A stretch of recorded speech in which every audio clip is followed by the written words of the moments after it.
ஆவிக்குரிய வாழ்க்கைக்கு உங்களுக்கு உத்தரவாதம் யார்? அவங்கதான் உங்களை நடத்துகிறவர்கள்.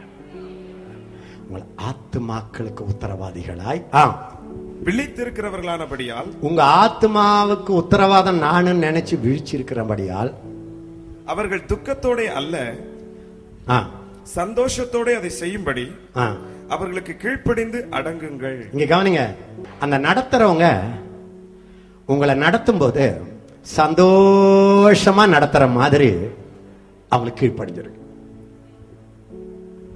துக்கமா இவன் எப்ப பார்த்தாலும் இப்படிதான், என்ன பண்றது அப்படி வைக்காதீங்க. ஒவ்வொருத்தரும் கேளுங்க. நீங்க உங்க லீடர் கிட்டே போய் கேளுங்க, பாஸ்டர் என்னை பற்றி நீங்க சந்தோஷமா இருக்கிறீங்களா பாஸ்டர்? ஏன்னா நான் நீங்க சந்தோஷமா இருந்தாதான் எனக்கு லாபம்.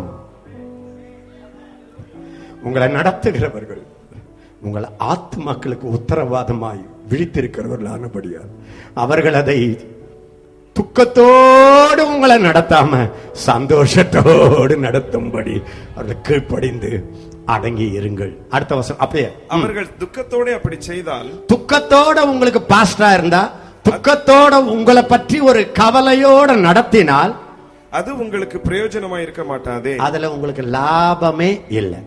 சபைக்கே வந்து போனாலும், ஒரு ஊழியத்திலேயே இருந்தாலும், இந்த தலைவன் உங்களை பற்றி துக்கப்பட்டால் அந்த ஆசீர்வாதம் உங்களுக்கு வராது. அதை சந்தோஷமா செய்யும்படி நீங்க அவர்களை சந்தோஷப்படுத்துங்கள். ஒரு ஹல்லேலூயா. ரெண்டாவது, மேய்ப்பனை சந்தோஷப்படுத்திட்டு ஆடு ஒண்ணு கடிச்சுக்காதீங்க. ஒருவரை ஒருவர் தாங்குங்கள், ஒருவரை ஒருவர் தாக்குங்கள் என்று இல்லை. ஒருவரை ஒருவர் தேற்றுங்கள், ஒருவரை ஒருவர் தூற்றுங்கள் என்று இல்லை. எனக்கு தெரியும், ஊழியர்கள் மேடையில் இருக்கும்போது உங்களோட ஆண்டவர் பேசலன்னா,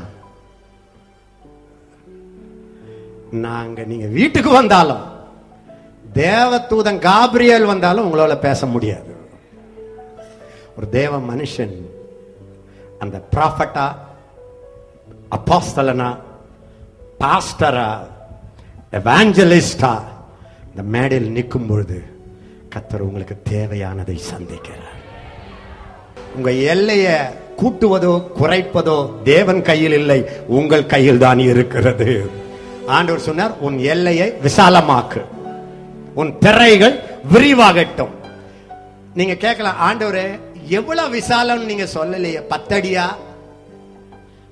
100 அடியா, 1000 அடியா? விசாலமாக்குடா. எவ்வளவு ஆண்டவரே விசாலமாக்குடானா? எவ்வளவு ஆண்டவரே விசாலமாக்குனா? எவ்வளவு ஆண்டவர்? அப்படின்னா தெரியுமா அர்த்தம்? விசாலமாக்குன்னு தான் சொல்லுவேனே தவிர எவ்வளவு நான் சொல்ல மாட்டேன், அதை நீ தான் சொல்ல வேண்டும். நீ எவ்வளவு அகலமாக்குனா ஆக்கிக்க, உனக்கு உரிமை உண்டு. ரெடியா? வாலிப பிள்ளைகள்லாம் ரெடியா? இந்த மாவட்டங்களிலே ஒரு இளம் தலைமுறையை மறுபடியும் கர்த்தர் எழுப்ப போகிறார். ரெடியா? ரெடியா? அவங்க கையில கர்த்தர் தீ பந்தத்தை கொடுக்க போகிறார்.